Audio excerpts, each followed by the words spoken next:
बहुत बहुत नमस्कार। मैं डॉक्टर प्रमेश चंद्र, सहायक क्षेत्रीय निदेशक इग्नू क्षेत्रीय केंद्र खन्ना के इस यूट्यूब चैनल में अपने सभी व्यूअर्स का हार्दिक अभिनंदन करता हूं। जैसा कि आप सभी को पता है कि जुलाई 2023 की एडमिशन की प्रक्रिया चल रही है और इसी प्रक्रिया को आप तक सुगम रूप से पहुंचाने के लिए हम लोग रह करके आपके सामने इग्नू के डिफरेंट स्कूल्स के द्वारा ऑफ़र किए जा रहे प्रोग्राम्स के बारे में आपको विस्तार से जानकारी देने की कोशिश कर रहे हैं।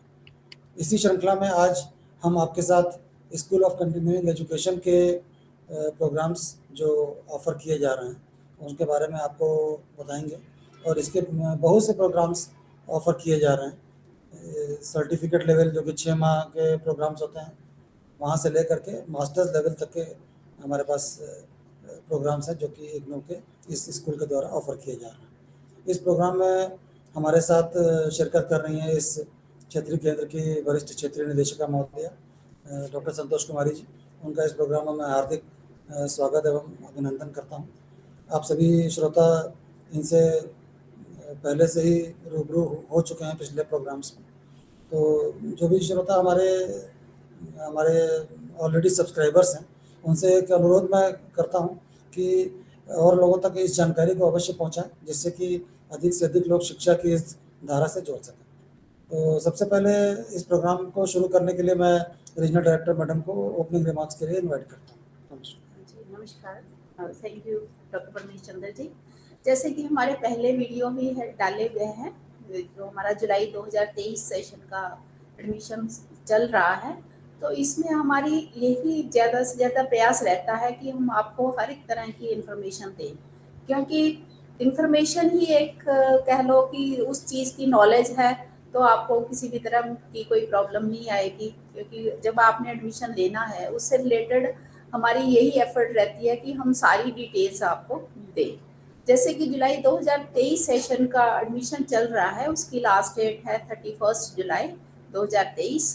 तो हम चाहते हैं कि आप लास्ट डेट की इंतज़ार ना करते हुए जो भी प्रोग्राम में आपको एडमिशन लेना है तो आप ले सकते हैं, क्योंकि इग्नू में एक ऐसा प्रावधान है जिसमें कह लो कि पोस्ट ग्रेजुएशन से लेकर बैचलर डिग्री के programme, diploma, PG diploma and certificate level के सारे तरह के प्रोग्राम्स हैं। तो जिसमें है कि आप अपने इंटरेस्ट के हिसाब से, आप अपनी रुचि के हिसाब से, जिसमें भी आप पहले जब मान लो आपने पीजी कर ली है, कुछ नॉलेज बेस्ड प्रोग्राम करना चाहते हैं तो उसके लिए डिप्लोमा एंड सर्टिफिकेट्स है। अगर आपने ग्रेजुएशन नहीं किया है तो वो भी आप ले सकते हैं प्रोग्राम। तो इसलिए इस सेशन का ज़्यादा से ज़्यादा फ़ायदा लें और आप जल्दी से इग्नू में एडमिशन लेकर एक इग्नू फैमिली के मेंबर बने। बहुत बहुत धन्यवाद मैडम। सबसे पहले अपने श्रोताओं के साथ मैं इग्नू की जो वेबसाइट है वो शेयर करना चाहूँगा, जिसके माध्यम से हम अपने इस कार्यक्रम को आगे बढ़ा पाएंगे और एक हमारे श्रोताओं को विजुअल अपील भी मिलेगी, जिससे कि वो चीज़ों को समझने में उनको आसानी हो।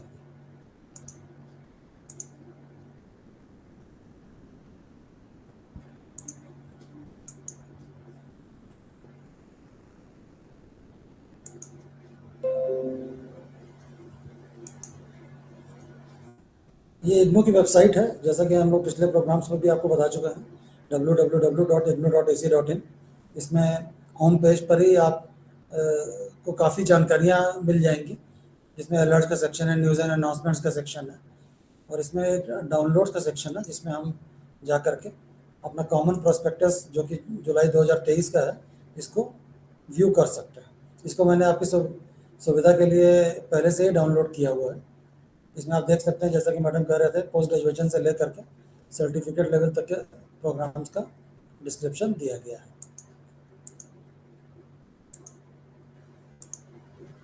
ये कंटेंट्स हैं जिसमें हमारे डिफरेंट प्रोग्राम्स के बारे में विस्तार से दिया गया है।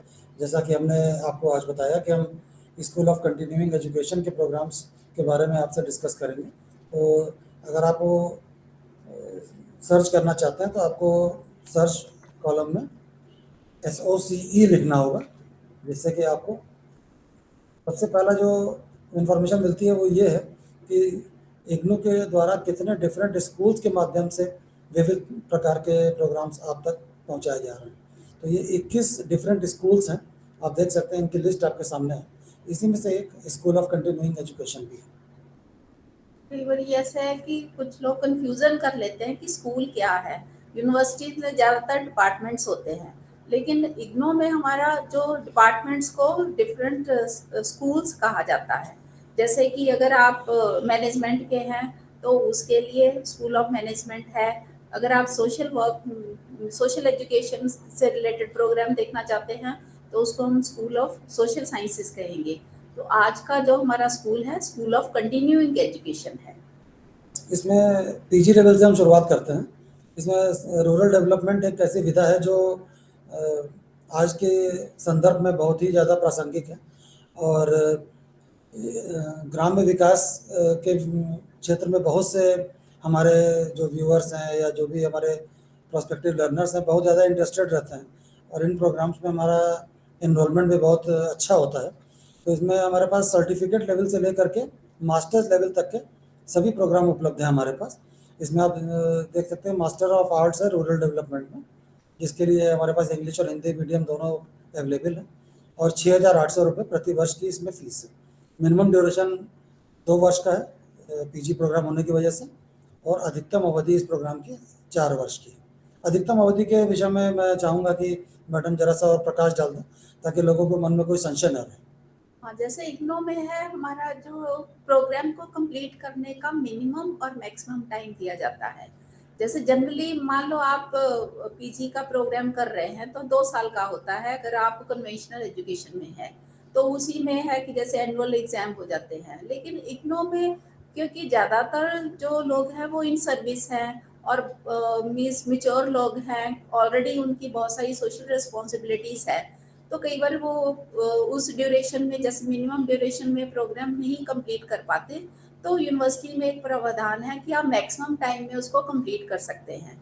जैसे पोस्ट ग्रेजुएशन 2 साल का मिनिमम टाइम है और मैक्सिमम जो टाइम है 4 साल है। तो इसका मतलब है आप 4 साल तक बिना किसी फी दिए, जैसे 1 साल की फीस आपने दे दी है और दूसरे साल की दे दी है, तो वो 2 साल की फीस तो आपको आ गई है, लेकिन आप उसको 4 साल तक भी कंप्लीट कर सकते हैं। तो इसलिए ये क्योंकि इग्नो में बहुत फ्लेक्सिबिलिटी है, स्टूडेंट्स को मीन्स डिमांड्स के साथ कि उनकी ज़रूरतों को ध्यान में रखते हुए मिनिमम और मैक्सिमम टाइम दिया जाता है। जी। इसी तरह एक एमएससी हमारा फूड एंड न्यूट्रिशन में है, जिसको हम एमएससी डीएफएसएम प्रोग्राम कोड के नाम से जानते हैं। इसमें 2 प्रकार के कैटेगरीज में एडमिशन होता है। एक तो ऐसे विद्यार्थी होते हैं जिन्होंने बीएससी होम साइंस किया हो with specialisation in food and nutrition, dietetics या क्लिनिकल न्यूट्रिशन, या जिन्होंने पीजी डिप्लोमा कर रखा है डायटेटिक्स या पब्लिक हेल्थ न्यूट्रिशन में, या वो साइंस स्ट्रीम से ग्रेजुएट है, या एमबीबीएस, बीएचएमएस इस टाइप की डिग्रीज उनके पास है। दूसरी कैटेगरी ऐसी होती है जो नॉर्मल हमारे स्टूडेंट्स होते हैं, तो उनके लिए एक प्रावधान ये है कि वो सीएनसीसी, सीएफएन या डीएनएचई में एडमिशन साइमल्टेनियसली लेकर के इस प्रोग्राम को परसू कर सकते हैं। 2 वर्ष का ये भी मिनिमम ड्यूरेशन का प्रोग्राम है। और आज की डेट में चूँकि आप देख रहे हैं कि जो हमारे समाज में समस्याएं हैं वो भोजन पोषण को लेकर के ही हैं, जिसकी वजह से न्यूट्रिशनिस्ट की आज की डेट में बहुत ज़्यादा ह्यूज डिमांड है। तो ये प्रोग्राम आपको उसी दिशा में एक बहुत अच्छी जानकारी प्रदान करेगा। इसकी फ़ीस 16,500 रुपये प्रति वर्ष। अगर सीएफएन और सीएनसीसी के लिए आप एडिशनली एनरोल करते हैं तो वो आपका फीस एडिशनल होगी। इसी पर जी मैडम, ये थोड़ा सा मैं और ऐड करना चाहूँगी कि जो एंटरप्रेन्योरशिप टाइप है कि आप बिजनेस खोलना चाहते हैं फूड्स मैनेजमेंट में, या किसी भी तरह का फूड से रिलेटेड काम शुरू करना चाहते हैं, तो उसमें ये प्रोग्राम बहुत ही फायदेमंद होगा। इवन आप मान लो हेल्थ साइंसेज से जुड़े हुए हैं, अगर आप ये एमएससी करेंगे तो उससे है कि फूड एंड न्यूट्रिशन में अगर नॉलेज होगी तो आप साइड बाय साइड एक और उसमें आप एडिशनल वैल्यू ऐड कर सकते हैं। तो इसलिए ये प्रोग्राम बहुत ही अच्छा प्रोग्राम है और प्रोफेशनल कॉम्पिटेंसीज इससे आपकी बढ़ेगी। जी। इसी तरह से काउंसलिंग एंड फैमिली थेरेपी आज के हम समय में देख रहे हैं कि किस प्रकार से समाज में परिवार के स्तर पर बहुत ज़्यादा विग्रह हो गए हैं, तो लोगों के पास अपने परिवार के लिए भी बहुत कम समय बचता है, जिससे कि कई प्रकार के तनाव और अवसाद की स्थितियाँ उत्पन्न हो रही हैं। तो उसमें कई बार ऐसी स्थितियाँ उत्पन्न हो जाती हैं कि आपको मेडिकल एड की या फिर काउंसलिंग की रिक्वायरमेंट होती है। तो इन फील्ड्स में भी इग्नू वेंचर करता है और काउंसलिंग एंड फैमिली थेरेपी का एक फुल फ्लेजेड एमएससी लेवल का प्रोग्राम ऑफर करता है स्कूल ऑफ कंटिन्यूइंग एजुकेशन, जिसके लिए बैचलर्स डिग्री आपके किसी भी सब्जेक्ट में अगर आपने कर रखा है रिकॉग्नाइज्ड यूनिवर्सिटी से, तो आप इस प्रोग्राम के लिए अप्लाई कर सकते हैं। इसी का एक पीजी डिप्लोमा भी इग्नू ऑफर करता है, उसके बारे में अभी हम आपको थोड़ी देर में बताएंगे। ये प्रोग्राम मिनिमम 2 वर्ष का और मैक्सिमम 4 वर्ष की अवधि का है। और थोड़ा सा मैं ऐड करना चाहूँगी कि जैसे ये जो एमएससी दोनों प्रोग्राम है, ये सिर्फ जुलाई सेशन में ही उपलब्ध है। अगर क्योंकि इग्नू में 2 सेशन होते हैं, जनवरी और जुलाई। जनवरी में आप नहीं ले पाओगे, तो इसलिए यही टाइम है कि जुलाई सेशन में आप इसमें एडमिशन ले सकते हैं, नहीं तो आपको फिर नेक्स्ट जुलाई वेट करना पड़ेगा। ठीक है। जैसे कि मैंने कहा, रूरल डेवलपमेंट एक ऐसी विधा है जिसमें इग्नू की तरफ से बड़े से लेकर छोटे स्तर तक सभी प्रोग्राम्स अवेलेबल है। तो आपके पास पोस्ट ग्रेजुएट डिप्लोमा भी रूरल डेवलपमेंट में अवेलेबल है। जो फुल फ्लेजेड पीजी प्रोग्राम के लिए नहीं जाना चाहते, वो 1 साल के पीजी डिप्लोमा रूरल डेवलपमेंट में कर सकते हैं। इसमें आपको मिनिमम 1 वर्ष और अधिकतम 3 वर्ष की अवधि दी जाएगी। फीस आपकी 2,400 रुपये प्रति। इसमें वर्ष की बात कहना ही इररेलेवेंट है, क्योंकि 1 वर्ष का ही प्रोग्राम है। जैसा कि मैंने काउंसलिंग एंड फैमिली थेरेपी की बात की थी, उसमें आपका एमएससी के साथ साथ 1 वर्ष का पीजी डिप्लोमा भी अवेलेबल है, जिसमें आपकी फ़ीस 16,800 रुपये। ये आपके एमएससी सीएफटी प्रोग्राम का फर्स्ट ईयर ही होता है। आप देख सकते हैं फ़ीस इसकी 16,800 रुपये प्रति वर्ष दी गई थी MSc counselling and family therapy में। ठीक है। तो इसमें एमएससी करते करते आपको ये भी फायदा है कि जो लोग पीजी पूरा नहीं 2 साल का करना चाहते, वो 1 साल कंप्लीट करके मीन्स उनको एलिजिबल है, they can exit this programme. तो 1 साल का उनको आपको पोस्ट ग्रेजुएट डिप्लोमा मिल जाएगा। जी। आज के समय में जो national education policy government of India की तरफ से 2020 में इंट्रोड्यूस की गई थी, उसमें अर्ली चाइल्डहुड केयर और एजुकेशन के ऊपर बहुत ज़्यादा जोर दिया गया है। तो उसी दिशा में आगे बढ़ते हुए इग्नू की तरफ से इस स्कूल के माध्यम से post graduate diploma in early childhood and foundational stage education अभी रिसेंटली लॉन्च किया गया है, जिसके लिए मिनिमम एलिजिबिलिटी ग्रेजुएट होनी चाहिए किसी भी डिसिप्लिन में।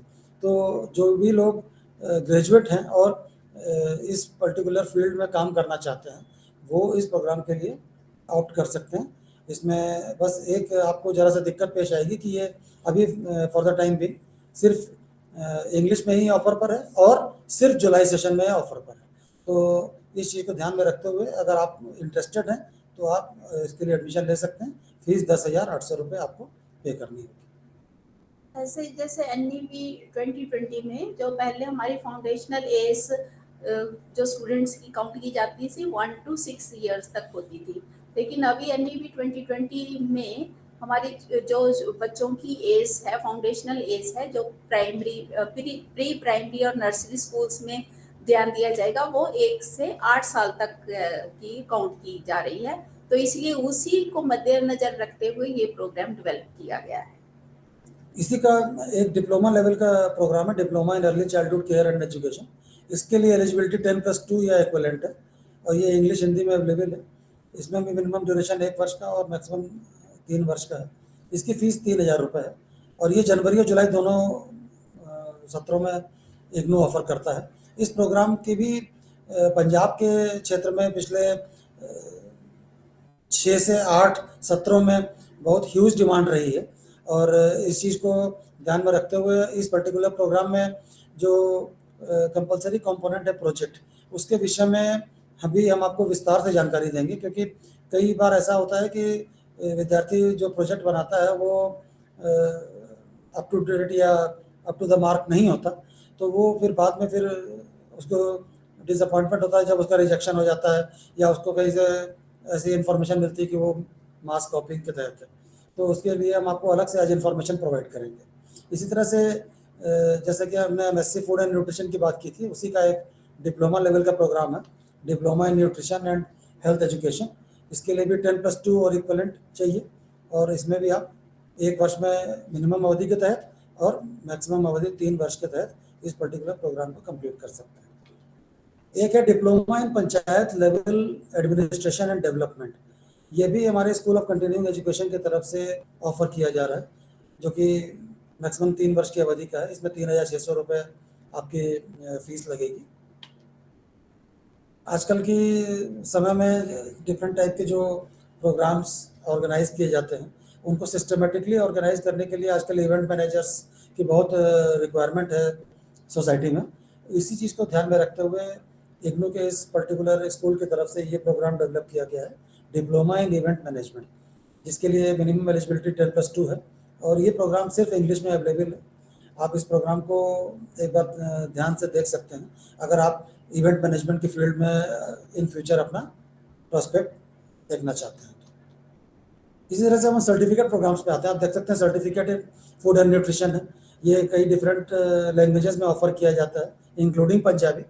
तो आप अगर चाहें तो इस प्रोग्राम को किसी डिप्लोमा प्रोग्राम या किसी पीजी लेवल के प्रोग्राम के साथ आप इनरोल कर सकते हैं, और जब तक आपकी डिग्री कंप्लीट होगी तब तक आप इस सर्टिफिकेट प्रोग्राम को भी कंप्लीट कर पाएंगे। सर्टिफिकेट प्रोग्राम्स में मैं बताना चाहूँगी कि जैसे हमने पहले कहा था कि पोस्ट ग्रेजुएट प्रोग्राम मिनिमम और मैक्सिमम टाइम रहता है, तो 2 साल और 4 साल होता है। ऐसे ही 6 मंथ्स प्रोग्राम्स में जो मिनिमम टाइम 6 मंथ्स है और मैक्सिमम आप इसको 2 ईयर्स में कंप्लीट कर सकते हैं। ऐसे ही डिप्लोमा का है, अगर 1 साल का है तो आप 3 साल में इसको कंप्लीट कर सकते हैं, है ना।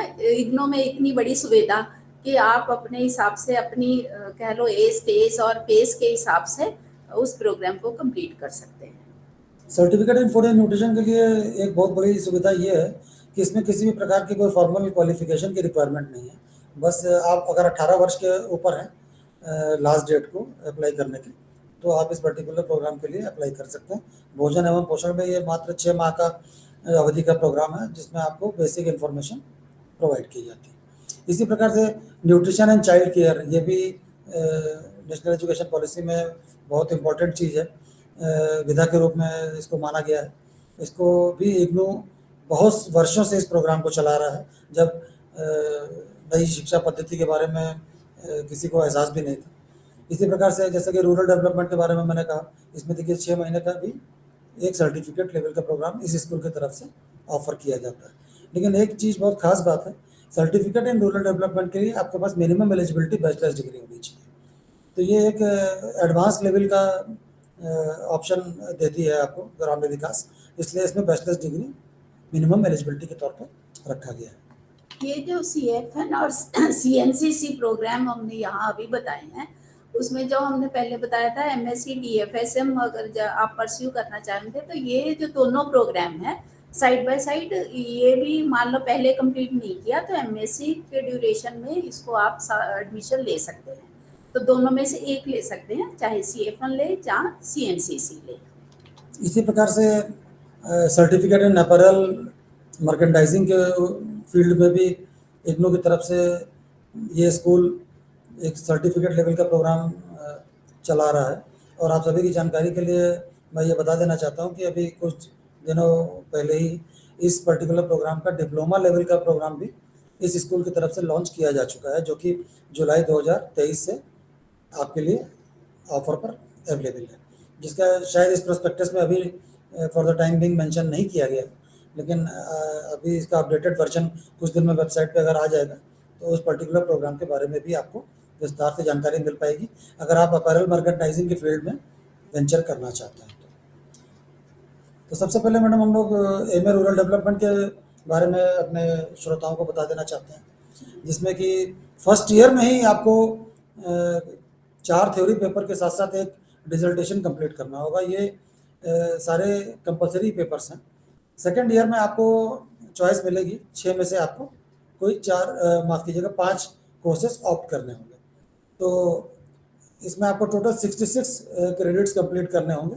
और एक चीज़ इस प्रोस्पेक्टस में मेंशन की गई है कि MARD के सेकेंड ईयर के जो रिवाइज्ड कोर्सेज हैं वो जुलाई 2024 से अवेलेबल होंगे विद्यार्थियों के लिए। ये पूरी जो आप प्रॉस्पेक्टस खोलोगे तो सारी इंफॉर्मेशन है, इन डिटेल्स दी गई है, तो इसलिए आपको कहीं इधर उधर भटकने की ज़रूरत नहीं है, क्योंकि इग्नो ही एक ऐसी मेन वेबसाइट है जिसमें हर एक जो इंफॉर्मेशन है आपके लिए अवेलेबल है। इसी तरह से हम वो जो MSc फूड न्यूट्रिशन की बात कर रहे थे, उस प्रोग्राम के विषय में आपको जानकारी दे देते हैं। आप देख सकते हैं इसमें टोटल 72 क्रेडिट्स आपको करने हैं, जिसमें ज़्यादातर जो कोर्सेज हैं उसमें साथ में लैब भी मेंशन्ड है। किसी ज़्यादातर 2-2 क्रेडिट की लैब है और 4-4 क्रेडिट के थ्योरी पेपर्स। तो ये आपके प्रैक्टिकल कोर्सेज इसमें काफ़ी है। इंटर्नशिप और डिसर्टेशन, ये फुल फ्लेजेड आपका MSc लेवल का प्रोग्राम है, जो आपको फूड एंड न्यूट्रिशन की फील्ड में पारंगत बनाने की दिशा में बहुत अच्छा योगदान करेगा। जिसमें कि आप देखते सकते हैं कि 3 मंथ की इसमें इंटर्नशिप है, और ये इंटर्नशिप आपको किसी न्यूट्रिशनिस्ट के साथ या किसी ऐसे हॉस्पिटल के साथ अपने को एसोसिएट करके करनी पड़ेगी, जो कि जहाँ पर न्यूट्रिशन का अलग से डिपार्टमेंट हो। तो ये कंपलसरी कंपोनेंट है इसका, और साथ में डिसर्टेशन भी इसका एक कंपलसरी कंपोनेंट है। तो ये सब चीज़ें आप ज़रा सा ध्यान में रख कर तब इस पर्टिकुलर प्रोग्राम के लिए ज़रा सा इन विचार करके तब अप्लाई करें। क्योंकि अगर मान लो आप 1 साल का कंप्लीट करके एग्जिट करना चाहते हैं, तब भी आपको इंटर्नशिप 3 मंथ्स की करनी ही है, तो इसलिए फिर बेटर है कि आप MSc कंप्लीट ही कर लें। बिल्कुल। ठीक है ना। इसी तरह काउंसलिंग एंड फैमिली थेरेपी के भी प्रोग्राम के बारे में हम लोग डिस्कस कर चुके हैं। इसमें भी देखिए सभी हमारे व्यूअर्स देख सकते हैं, हर थ्योरी पेपर के साथ 2 क्रेडिट की लैब रखी गई है, ताकि आपको फुल फ्लेजेड जानकारी मिल सके कि किस तरह से आपको काउंसलिंग और फैमिली थेरेपी के विषय में उसके प्रैक्टिकल एस्पेक्ट्स के साथ साथ थियोरेटिकल एस्पेक्ट्स को समझते हुए चलना है। सेकेंड ईयर में भी इन्होंने 4 क्रेडिट की थ्योरी और 2 क्रेडिट के प्रैक्टिकल्स साथ में रखे हैं। इसमें भी इंटर्नशिप और डिसर्टेशन कंपलसरी कंपोनेंट है। बाकी 3 फील्ड्स में से कोई एक फील्ड आप ले करके अपने इस पर्टिकुलर प्रोग्राम के 64 क्रेडिट्स कंप्लीट कर सकते हैं। इसी तरह से post graduate diploma in rural development पे हम आ जाते हैं। इसके भी 3 कोर्सेज कंपलसरी हैं। फिर आप एक कोर्सेज चूज़ करेंगे इलेक्टिव में से, और साथ में एक प्रोजेक्ट वर्क कंप्लीट करेंगे, तो कुल मिला के 30 क्रेडिट का आपका ये पर्टिकुलर प्रोग्राम कंप्लीट हो जाएगा।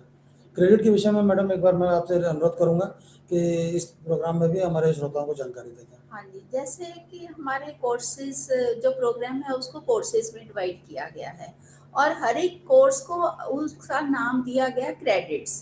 क्योंकि मान लो अगर हम देखें कि एक जो कोर्स है, यहाँ मैं देख रही हूँ MRDE 201 रूरल सोशल डेवलपमेंट, और ये है 6 क्रेडिट्स है। तो ऐसे ही सारे प्रोग्राम को क्रेडिट्स में डिवाइड किया गया है। इसका मतलब है कि आपको कितना टाइम पढ़ना है कि वो क्रेडिट कंप्लीट हो जाए। तो इसको हमने कहा है कि 1 credit is equal to 30 hours of studies. इसका मतलब अगर आप 30 घंटे पढ़ोगे तो आपका 1 क्रेडिट कंप्लीट हो जाएगा। क्योंकि ये सारा प्रोग्राम है डिस्टेंस मोड में है कि आपको सेल्फ स्टडी भी करनी है, और उसको आपको टाइम को डिवाइड करना है, ताकि कितना टाइम मैं पढूं कि ये क्रेडिट्स कंप्लीट हो जाए। उसमें है कि कितने आवर्स आप सेल्फ स्टडी करोगे, कितने आवर्स आप असाइनमेंट्स लिखोगे, कितना आवर्स आप प्रोजेक्ट में टाइम दोगे। तो उसको डिवाइड करने के लिए ये हमने क्रेडिट्स को उसका नाम दिया गया है। तो इसलिए अगर 6 क्रेडिट्स है, इसका मतलब 30 × 6 मीन्स 180 आवर्स आपको पढ़ना है, तो आपके 6 क्रेडिट्स कंप्लीट हो जाएंगे। तो ऐसे ही ये सारे प्रोग्राम को डिवाइड किया गया है। इसी तरह से post graduate diploma in counselling and family therapy है। इसमें लिखा हुआ है कि आप देख सकते हैं, unique feature of this programme is that on successfully completing it a learner can enrol for second year of MSc in counselling and family therapy. आप डायरेक्ट सेकेंड ईयर में एडमिशन ले सकते हैं अगर आपने फर्स्ट ईयर PG डिप्लोमा के तौर पर एडमिशन लेके लिया हुआ है। इसी तरह से post graduate diploma in early childhood and foundational stage education programme के बारे में मैंने जैसा कि आप लोगों से पहले जिक्र किया कि early childhood care and education national education policy का एक अभिन्न अंग है। तो उसके विषय में आप देख सकते हैं, इसमें मेंशन भी किया गया है। The NEP 2020 has given explicit recognition to the period of birth to 8 years, जैसा कि आप मैडम कह रहे थे, as a period for early childhood care and education, and has called this period as the foundation of learning. तो इन्होंने इस चीज़ को बहुत अच्छे तरीके से ग्रैब किया है, इस अपॉर्चुनिटी को अपने इस पर्टिकुलर प्रोग्राम को डेवलप करने के लिए। इवन ये प्रोग्राम्स हमारे इधर इंडिया में ही कह लो बहुत फेमस है। इवन फॉरेन कंट्री में भी बहुत सारे जो स्टूडेंट्स हैं इधर करके उधर उनको कुछ ना कुछ एम्प्लॉयमेंट मिलती है। इवन मेरा एक्सपीरियंस है, जो टीचर्स कह लो कॉलेज और यूनिवर्सिटी लेवल के हैं, तो नियर फ्यूचर में वो फॉरेन में जाना चाहते हैं, वो भी अभी ये प्रोग्राम कर रहे हैं। तो वो कह रहे हैं कि इस प्रोग्राम की बहुत वैल्यू है।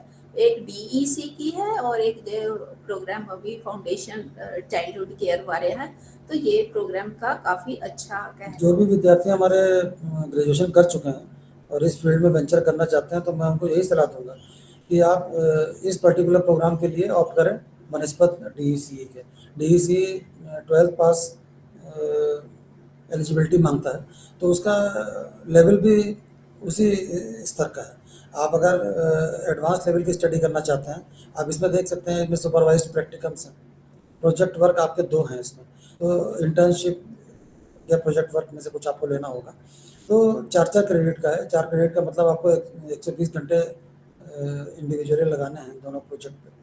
तो एक आपको बहुत विविड स्ट्रक्चर मिल रहा है, जो कि आप early childhood care and education के बारे में जानकारी प्राप्त कर पाएंगे और इस चीज़ को डील करने में सक्षम बन पाएंगे कि किस तरह से हम 3 साल से 8 साल तक के बच्चों को डील कर पाएँ। नियर फ्यूचर में जैसे कि प्रोस्पेक्टस में लिखा है, तो पीजी प्रोग्राम भी इसको आगे डेवलप करेंगे।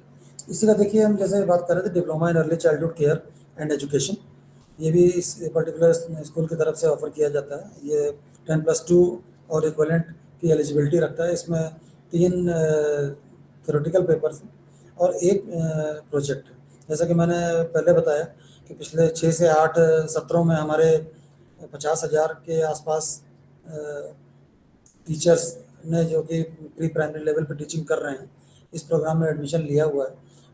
और ये सारे टीचर्स पंजाब के ज़्यादातर गवर्नमेंट सेक्टर में काम करने वाले टीचर्स हैं, कुछ प्राइवेट सेक्टर वाले एजुकेशनिस्ट भी हैं। तो इस प्रोग्राम में जो प्रोजेक्ट वर्क है वो बहुत ज़्यादा इम्पोर्टेंट है और इस पर्टिकुलर प्रोग्राम के जो प्रोजेक्ट है उसके विषय में जानकारी देने के लिए हमने अपने इस प्रोग्राम में अपने श्री देवेश कुल्लर जी को आमंत्रित किया है, जिन्होंने इस प्रोग्राम को ऑलरेडी कंप्लीट किया हुआ है और वो आपको बता पाएंगे कि इसका प्रोजेक्ट वर्क वो किस तरह से पूरा कर पाए सफलतापूर्वक, और इसके बारे में जानकारी देने के लिए मैं उनको इनवाइट करता हूँ। नमस्कार, आज हम बात करेंगे डीईसी की। जो डीईसी है इसमें 4 कोर्स होते हैं, डीईसी 1, 2, 3 और 4। जो 1, 2, 3 होता है उसमें तो असाइनमेंट और एग्ज़ाम देना होता है। जो डीईसी 4 होता है उसमें ना असाइनमेंट होती है ना एग्ज़ाम होता है। उसमें क्या होता है, उसमें प्रोजेक्ट वर्क होता है, जो होता बहुत आसान है पर लगता काफ़ी टिपिकल है। वो टिपिकल इसलिए लगता है कि उसमें अलग अलग फेज दिए होते हैं जो बच्चों को समझ नहीं आते, इसलिए उनको डिफिकल्ट लगता है। और दूसरी बात, बच्चों को दिक्कत क्या आती है कि हमारा प्रोजेक्ट हमने बनाया था तो हमें नंबर अच्छे नहीं मिले, या फिर हमारा किसी वजह से फेल हो गए हम। तो उसके भी 2-3 कारण है, वो बता देते हैं। सबसे पहली बात, प्रोजेक्ट खुद बनाना है, मार्केट से बाय नहीं करना है। दूसरा, किसी वेबसाइट से या यूट्यूब से या किसी भी सोर्स से उसको कॉपी नहीं करना है। तीसरा, किसी और स्टूडेंट के प्रोजेक्ट को कॉपी नहीं करना है, क्योंकि वो सीधा कॉपी केस बन जाता है, तो आपका जो प्रोजेक्ट होता है फिर आपको दोबारा जमा कराने के लिए कहा जाता है। वो हम बात करेंगे जो डीईसी में प्रोजेक्ट में कुछ चेंजेस किए गए हैं, क्योंकि पहले क्या होता था, पहले वीडियो नहीं बनानी होती है, अब कुछ वीडियो बनानी होती है। अब आपको पूरा डिटेल 2 मिनट में समझाता हूँ इसमें क्या क्या करना है। सबसे पहली बात, जो ये प्रोजेक्ट बनाना है, ये बनाना है 3 साल से लेके 6 साल के बच्चों के साथ। जो आपकी एक्टिविटी होंगी वो आपकी प्री प्राइमरी बच्चों के साथ होगी, जिनकी आयु 3 से 6 साल तक होगी। इसके लिए आपने प्री प्राइमरी स्कूल आइडेंटिफाई करना है। अपने इलाके में देख रहे, अपने पास देखे प्री प्राइमरी स्कूल आपका कहाँ पे है, उनसे आप अनुमति लें कि हमने वहाँ पे प्रोजेक्ट करना है। उसके बाद आपने आइडेंटिफाई करना है गाइड के बारे में आपके जी एक क्वेश्चन यहाँ पूछना चाहूंगी। कई बार कुछ स्टूडेंट्स के मन में ये शंका हो सकती है कि आपने कहा है कि प्री प्राइमरी स्कूल लेना है, वो कौन सा हो, गवर्नमेंट हो या प्राइवेट?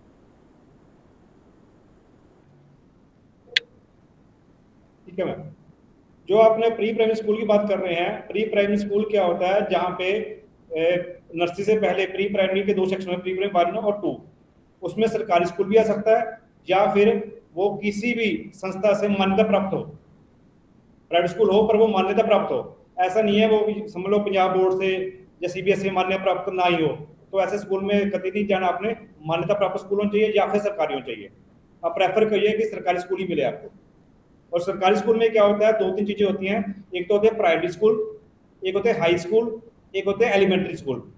तो जो प्राइमरी स्कूल होते हैं उसमें तो हर प्राइमरी स्कूल में प्री प्राइमरी सेक्शन होता है, परंतु एलिमेंट्री और हाई स्कूल में आप जाने से पहले उनसे पूछ लीजिए कि आपके यहाँ पे प्री प्राइमरी विंग है कि नहीं है, क्योंकि हर हाई स्कूल या हर एलिमेंट्री स्कूल में प्री प्राइमरी सेक्शन नहीं होता। अब बात करते हैं हम कि पहले आपने स्कूल आइडेंटिफाई किया, फिर आपने गाइड आइडेंटिफाई करना है। गाइड की एलिजिबिलिटी आपके प्रोजेक्ट मैनुअल में दी गई है। अगर आपको आसान भाषा में समझाएं तो गाइड ने या तो एनटीटी किया हो या फिर वो ईटीटी हो, केवल बीएड वाला नहीं चलेगा। ये उसमें लिखा गया है कि आपका गाइड ईटीटी हो या प्रेफर कीजिए एनटीटी हो। उसके बाद जो आपको DC4 की मैनुअल आया हुआ आपके पास, प्रोजेक्ट मैनुअल, वो जो आपको स्टडी मटीरियल साथ आता है, उसको आप अच्छी तरह पढ़ लीजिए। अगर किसी बच्चे को कारणवश वो नहीं मिला है तो आप इग्नू की वेबसाइट पे जाइए, वहाँ पे होम पेज पे ई ज्ञान कोश का लिंक है, वहाँ से उसको डाउनलोड कर लीजिए। जिस भाषा में आपका कोर्स चल रहा है, चाहे वो इंग्लिश में हो चाहे हिंदी में हो, दोनों में वहाँ पे उपलब्ध है। फिर वो मैनुअल को खुद भी पढ़ना है और अपने गाइड को भी पढ़ाना है, क्योंकि जो आपका गाइड होगा कुछ नंबर की वेटेज आपके गाइड के हाथ है, बाकी जो वैल्यूएशन होगी वो हेडक्वार्टर पे होगी। तो इसमें क्या करना है, इसमें 3 फेज होते हैं और इसकी ड्यूरेशन जो है वो 30 दिन की बनाई गई है। फर्स्ट फेज में 5 दिन, फिर सेकंड फेज में 20 दिन, फिर थर्ड फेज में 5 दिन। तो ऐसे 30 दिन करके आपका प्रोजेक्ट कंप्लीट होगा। तो उसमें करना क्या है, जो पहला फेज आएगा जो 5 दिन का आएगा, उसमें क्या करना है, आपने स्कूल में जाना है, जो स्कूल आपने आइडेंटिफाई किया था वहां पे जाके प्री प्राइमरी क्लास में जाकर अपने जो क्लास टीचर है उसको ऑब्जर्व करना है। वो बच्चों को कैसे पढ़ाते हैं, कैसे हैंडल करते हैं, कैसे उनको खाना खिलाते हैं या कोई भी एक्टिविटी कराते हैं, उनको आपने 5 दिन में ऑब्जर्व करना है।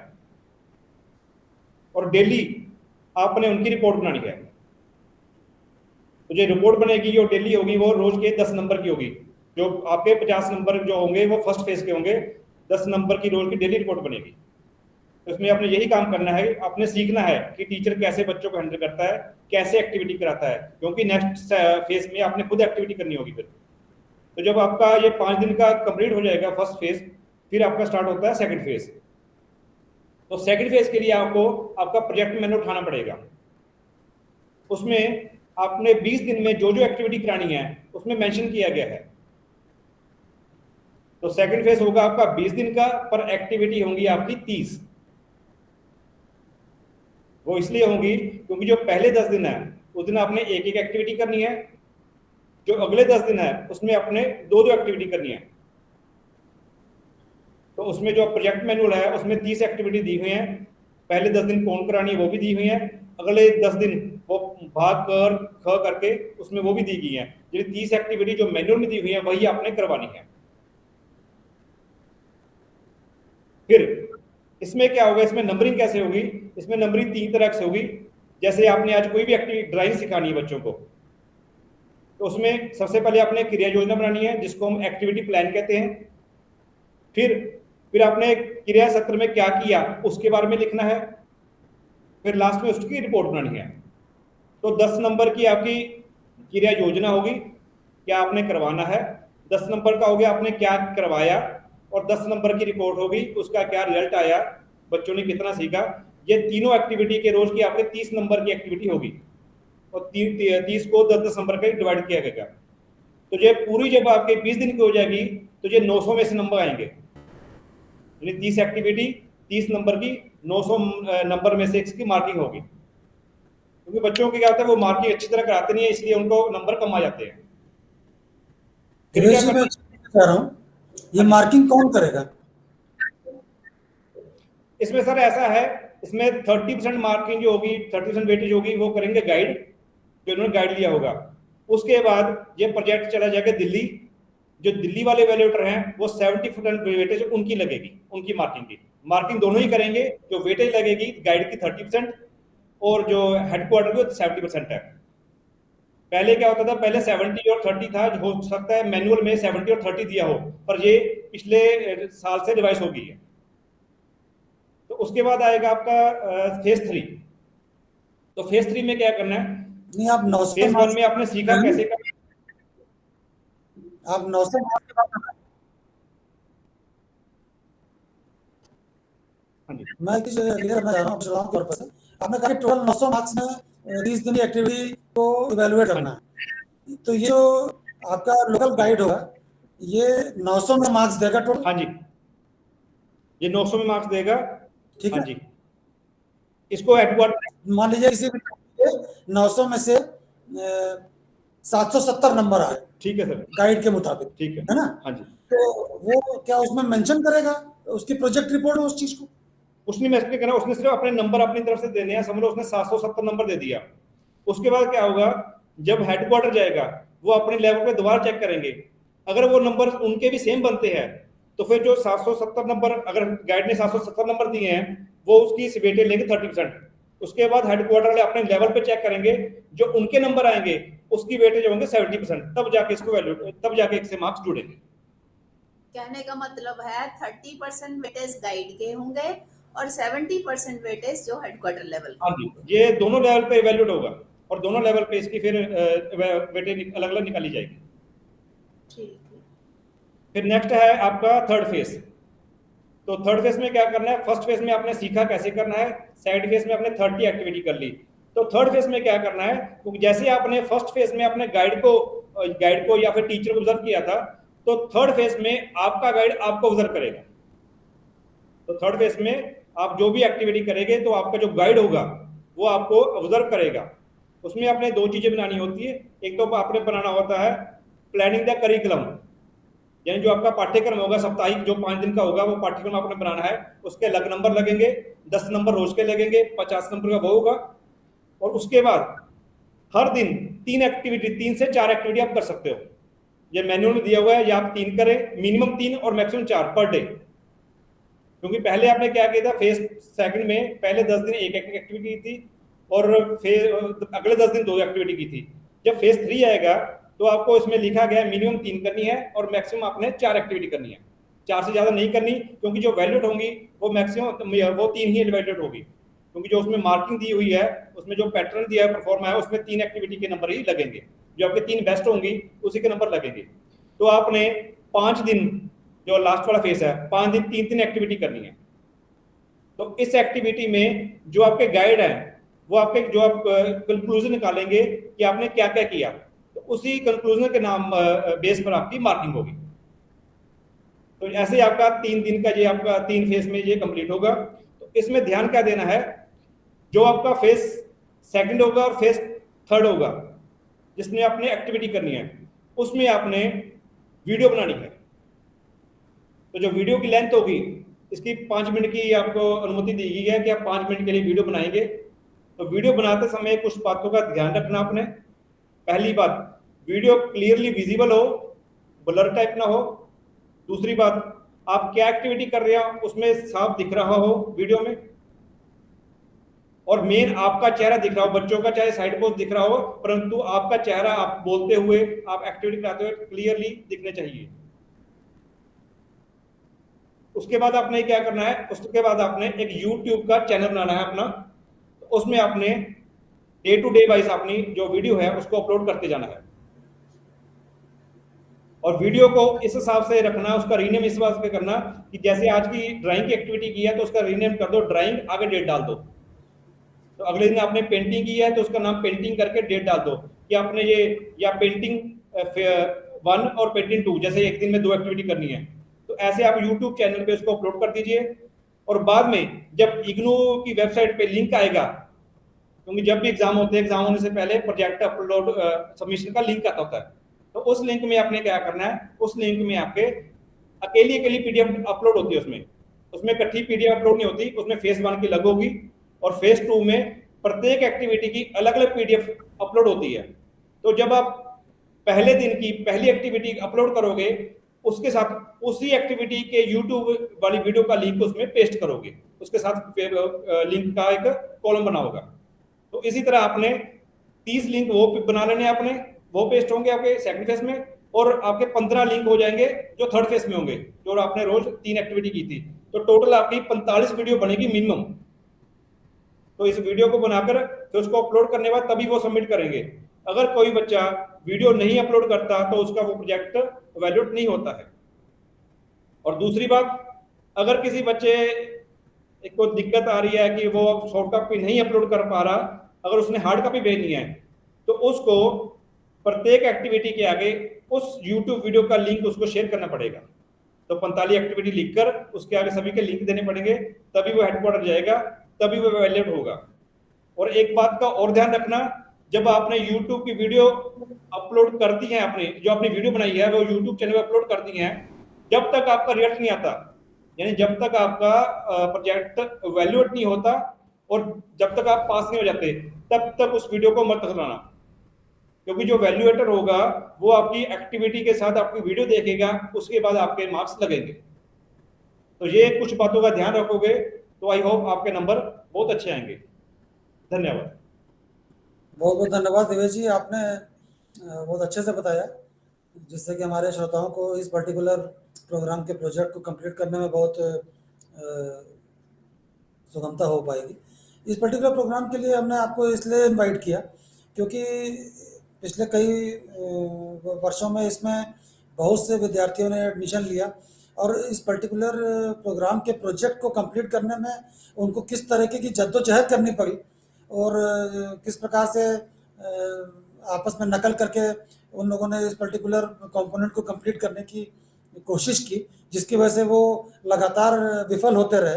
तो इसलिए इस पर्टिकुलर प्रोग्राम के इस प्रोजेक्ट के बारे में हम चाहते थे कि हमारे सभी श्रोता बहुत ध्यान से जानकारी ले लें, जिससे कि वो आगे किसी प्रकार की गलती ना करें, क्योंकि एक ही चीज़ को किसी भी व्यक्ति के लिए बार बार कर पाना बहुत टीडियस प्रोसेस हो जाता है। तो फर्स्ट अटेम्प्ट में ही आप अपना बेस्ट दें और इस चीज़ को सक्सेसफुली अच्छे मार्क्स के साथ कंप्लीट करने की पूरी कोशिश करें। बाकी मैडम जितने भी प्रोग्राम्स हैं वो सर्टिफिकेट लेवल के और जो प्रोग्राम्स में प्रोस्पेक्टस में मेंशन किए गए हैं उनके विषय में हम इनिशियली अपने श्रोताओं को बता चुके हैं।